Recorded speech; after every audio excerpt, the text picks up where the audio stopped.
హైదరాబాద్లో తేజస్విని అనే అమ్మాయి సాఫ్ట్వేర్ ఉద్యోగి నిన్న బట్టలు లేకుండా వీధుల్లో పరుగులు పెట్టి పాపం అర్ధరాత్రి అమ్మవారి విగ్రహం తీసుకుని చెరువులో దూకింది. ఈ వార్త విన్నాం కదా. అయితే ఆ తల్లి చెప్పే మాటలు వింటుంటే చాలా షాకింగ్గా ఉన్నాయి. ఎక్కడ కూడా కూతురు చనిపోయిందని ఆవిడైతే పెద్దగా బాధపడట్లేదు, ఏడవట్లేదు.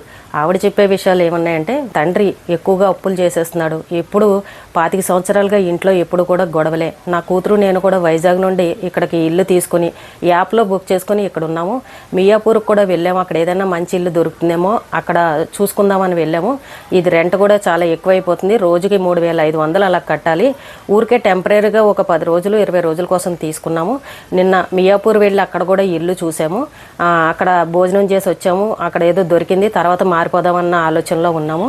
అయితే మా అమ్మాయి బెంగళూరులో సాఫ్ట్వేర్గా ఉద్యోగం చేసింది. తర్వాత వేరే కంపెనీకి వెళ్దామని చెప్పేసి అక్కడ ఉద్యోగం మానేసి 3 కంపెనీల్లో మళ్ళీ అప్లై చేసుకుంది. అక్కడ సరిగ్గా ఉద్యోగం రాలేదు, ఇంకా ఇక్కడ హైదరాబాద్లో సెటిల్ అవుదామని చెప్పేసి వచ్చామని ఈ రకంగా చెప్పింది. అయితే ఆ తల్లి చెప్పే మాటలు బట్టి ఏమనిపిస్తుంది అని అంటే, కుటుంబ తగాదాలు బాగా ఉన్నాయని అనిపిస్తుంది. ఆ తండ్రి వీళ్ళని పెద్దగా పట్టించుకోకపోవడం, విపరీతమైన అప్పులు చేయడం. ఆ తల్లి చెప్పే మాట ఏంటంటే, ఆస్తి కావాలి అప్పు కావాలని అంటాడు. ఆస్తిని ఆస్తిలాగా ఉంచుకుని అప్పులు చేసేసి ఆ భారం అంతా తీసుకొచ్చి కూతురు మీద అప్పు చెప్తున్నాడు. నువ్వే అప్పులు తీర్చని మా అమ్మాయి మీద ఒత్తిడి చేస్తే మా అమ్మాయి ఎంతవరకు అని అప్పులు తీరుస్తుందని చెప్పేసి ఈ రకంగా చెప్తుంది. అలాగే అప్పులు ఇచ్చే వాళ్ళకి కూడా కొంచెమైనా బుద్ధి ఉండాలి కదా. ఆయన అప్పు కట్టకపోతే వచ్చి మమ్మల్ని అడుగుతున్నారు, మేము భరించలేకపోతున్నాం. ఆయన అప్పు చేస్తే ఆయన అడగాలి, కానీ మమ్మల్ని వచ్చి అడిగితే మాకేం సంబంధం, తీసుకున్నప్పుడు ఏమన్నా మాకు చెప్పించారా అని చెప్పేసి ఆ తల్లి భర్త మీద చెప్తుంది. అంటే ఈ కుటుంబంలో ఏవో మొత్తానికి కుటుంబ తగాదాలు బాగా ఉన్నాయని నాకు అనిపిస్తుంది. ఈ అమ్మాయి ఆ టెన్షన్, ఆ ప్రెషర్ తట్టుకోలేక ఒక పక్కన ఉద్యోగం లేకపోవడం, ఇంక ఈ ఒత్తిడంతా ఎక్కువైపోయి మానసికంగా ఆ అమ్మాయి ఇలా చేసిందా అని అక్కడైతే అనిపిస్తుంది.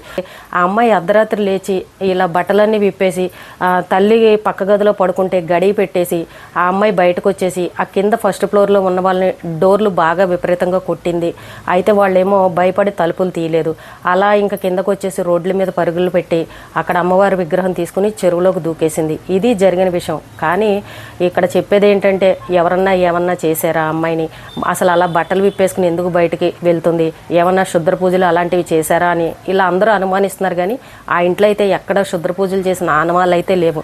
వాళ్ళ దేవుడి మందిరం కూడా ఊరికే ఒక 2 ఫోటోలు పెట్టున్నాయి తప్ప పెద్దగా హడావిడైతే ఏం కనిపించలేదు. ఆ తల్లి కూడా చెప్తుంది, మామూలుగా అందరూ చేసుకున్నట్టే ఇంట్లో సింపుల్గా పూజ చేసుకుంటాం, ఎప్పుడైనా గుడికి గోపురానికి వెళ్తూ ఉంటాం, ఫోనుల్లో ఏమన్నా దేవుడికి సంబంధించినవి వస్తే అవి చూసుకుంటాం, పుస్తకాలు చదువుకుంటాం తప్ప మాకు పెద్దగా ఇలాంటి శుద్ర పూజలు వాటి జోలికైతే మేము పోము.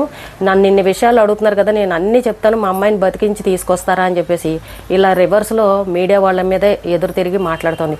ఎక్కడ కూడా కూతురు పోయిందని అన్న బాధ ఆవిడ కళ్ళల్లోంచి నీటి చుక్క కూడా రాలేదు. అంటే ఇదంతా ఒక మిస్టరీలాగా అనిపిస్తుంది.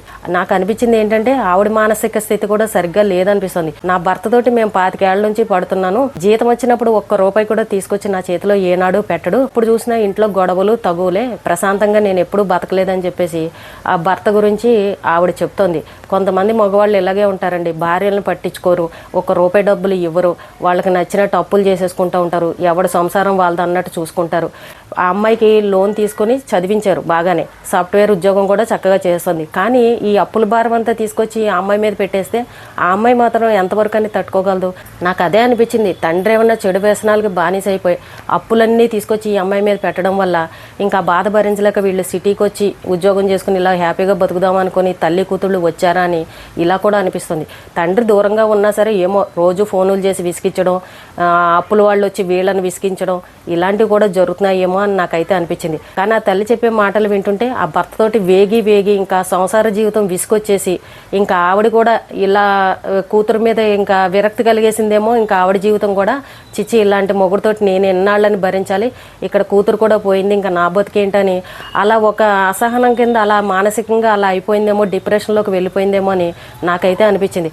ఆవిడ ఎక్కడ కూడా కూతురు పోయినట్టు బాధపడట్లేదు. ఏ తల్లి అయినా సరే ఎన్ని బాధలున్నా కన్న కూతురు ఆ రకంగా చేసుకుంది అని అంటే ఓ లబోదిబోమంటూ ఏడుస్తారు. కానీ ఆవిడలో ఎక్కడా బాధ కనిపించట్లేదు. పైగా నిన్న అమ్మాయికి దహన కార్యక్రమాలు అన్నీ అయిపోయాయి, అక్కడంతా కూడా ఖాళీ చేసి వెళ్ళిపోవడానికి అన్నీ సర్దేసుకొని ప్యాకింగ్ చేసేసుకొని ఉన్నారు. అయితే వీళ్ళ సొంతూరు వైజాగ్, అక్కడ స్టీల్ ప్లాంట్లో భర్త ఉద్యోగం చేస్తున్నాడు. అయినా సరే ఆ అమ్మాయి బాడీని వైజాగ్ తీసుకువెళ్లకుండా ఇక్కడే సింపుల్గా ఈ కార్యక్రమాలన్నీ చేశారని అంటే అది కూడా విచిత్రంగా అనిపిస్తుంది. వీళ్ళ బంధువులు ఎవరో ఒకళ్ళు ఉంటారు కదా, చుట్టాలు స్నేహితులు, కానీ అక్కడ ఎవరూ కనిపించలేదు. ఈవిడ ఒక్క ఆవిడే కనబడుతుంది. మాట్లాడింది కూడా ఈవిడ ఒక్క ఆవిడే. మరి ఆ తండ్రి ఎక్కడికి వెళ్ళాడా, తండ్రి రాలేదా, మరి బంధువులు ఎవరో వీళ్ళకి లేరా, అసలు ఈ స్టోరీ ఏంటనేది అర్థం కావట్లేదు. ఇంకొకటి ఏంటంటే ఆ ఇంటి ఓనర్కి మాట్లాడిస్తుంటే మీడియా వాళ్ళకి ఆ ఇంటి ఓనర్ ఫోన్ కూడా లిఫ్ట్ చేయట్లేదు. నాకేం సంబంధం లేదు, మా ఇంట్లో జరగలేదు, బయట ఎక్కడో జరిగింది కాబట్టి నాకు ఎటువంటి సంబంధం లేదని ఆ ఇంటి ఓనర్ కూడా తప్పించుకుని తిరుగుతున్నాడు. కాకపోతే వీళ్ళు రోజుకి 3,500 రూపాయలు అంత డబ్బులు ఎలా కడుతున్నారు, అసలు ఆ ఇంట్లోకి ఎలా వచ్చారు, వాళ్ళకి ఫుడ్ కూడా ఇంటి ఓనరే ఆర్డర్లు పెట్టి పంపిస్తున్నారని ఇలా కూడా చెప్తున్నారు. అక్కడ చూస్తే వేరే వ్యక్తులు ఎవరూ లేరు. మరి ఇదంతా ఎందుకు జరిగిందో, ఆ అమ్మాయి అలా ఎందుకు చేసుకుందో మరి ఏంటనే విషయం అయితే మరి పోలీసులే చెప్పాలి. పెళ్ళై 25 ఏళ్ళైనా భర్త ఒక్క రూపాయి తెచ్చి ఈవిడికి ఇవ్వకపోవడం, పైగా చుట్టూ అప్పులు చేసేయడం, అప్పుల వాళ్ళు వచ్చి వీళ్ళని అడగడం, ఆ అమ్మాయి మీద అప్పుల భారం అంతా వేసేయడం, మరి ఇవన్నీ చూస్తే ఏ భార్యకైనా విసుకొస్తుంది కదండి. అలాంటిది ఏదో జరిగిందేమో అని నాకు అనిపిస్తుంది. ఇంకా ఆ కూతురు కూడా ఒక రకమైన డిప్రెషన్లోకి వెళ్ళిపోయి మొత్తానికి వాళ్ళకి మానసిక స్థితి అయితే బాగోలేదు. నాకు అనిపించింది ఏంటంటే ఆ తండ్రి వల్ల ఈ తల్లి కూతురు చాలా ఇబ్బందులు బాధలు పడ్డారని అనిపిస్తుంది. అందువల్ల ఆ కూతురు ఈ బాధలు కష్టాలు వీటికన్నిటికీ విముక్తిగా ప్రశాంతంగా ఉండాలని ఆ అమ్మాయి ఒక రకమైన డిప్రెషన్లోకి వెళ్ళిపోయి ఇలా చేసుకుందని నాకైతే అనిపించింది. కానీ మరి పోలీసులు ఇన్వెస్టిగేషన్ ఏం జరుగుతుందో ఏంటనేది చూద్దాం.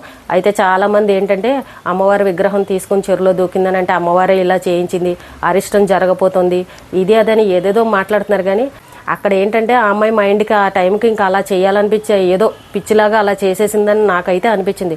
చూద్దాం మరి పోలీసులు ఇన్వెస్టిగేషన్లో ఇంకా ఏమన్నా కొత్త విషయాలు తెలుస్తాయా, మరి ఈ తల్లి చెప్పే మాటలు కూడా నిజమా కాదా, మరి అసలు ఆ తండ్రి ఎవరు, ఆ తండ్రి వచ్చి ఎందుకు చెప్పట్లేదు బయటకు వచ్చి, ఆ తండ్రి ఎందుకు మీడియా వాళ్ళతో మాట్లాడట్లేదు, అసలు తల్లిదండ్రి కొంచెం కూడా పట్టించుకోకుండా అలా కూతురు చనిపోతే అంత ధీమాగా ఎలా ఉన్నారు, అసలు ఇవన్నీ చూస్తుంటే ఒక మిస్టరీగా అయితే అనిపించింది.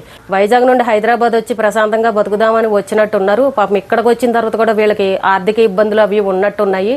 ఎందుకంటే అమ్మాయికి ఉద్యోగం లేదు, ప్రస్తుతం ఖాళీగా ఉంది. 3,500 రూపాయలు రోజుకి అక్కడ రెంట్ కట్టడం అని అంటే అది మామూలు విషయం కాదు. పైగా ఇంకొక ఇంట్లోకి మారతామని అంటున్నారు, అక్కడ కూడా అడ్వాన్స్లు అలాంటివి ఇవ్వాలి.